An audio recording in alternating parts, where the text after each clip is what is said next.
أعوذ بالله من الشيطان الرجيم.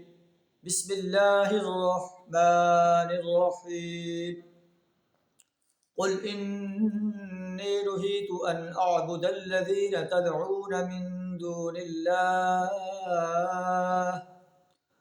قل لا أتبع أهواءكم قد ضللت إذا وما أنا من المهتدين.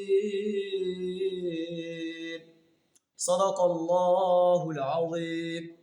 سورہ انعام آیت نمبر 56 آپ کے سامنے تلاوت کی ہے، جس کا ترجمہ کچھ اس طرح ہے: قل اے نبی صلی اللہ علیہ وسلم آپ کہہ دیجئے، انی نہیت ان اعبد الذین تدعون من دون اللہ، تم لوگ اللہ کے سوا جن کو پکارتے ہو، جن کی عبادت کرتے ہو، جن کی پرستش کرتے ہو، جن کی اطاعت و بندگی و غلامی اختیار کرتے ہو، جنہیں حاجت روا اور مشکل کشا مانتے ہو، جن کی نظر و نیاز مانتے ہو، جن کی حاکمیت کو تسلیم کرتے ہو، مجھے اس بات سے روک دیا گیا ہے کہ میں ان کی عبادت کروں، ان کی بندگی کروں.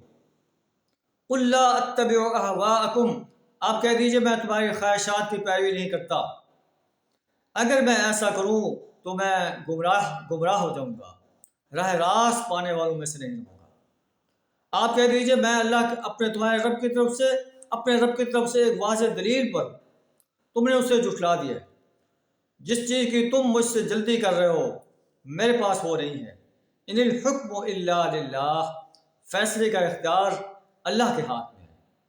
یقص الحق، وہ حق بیان فرماتا ہے. وہو خیر الفاصلین، اور وہ بہترین فیصلہ کرنے والا ہے.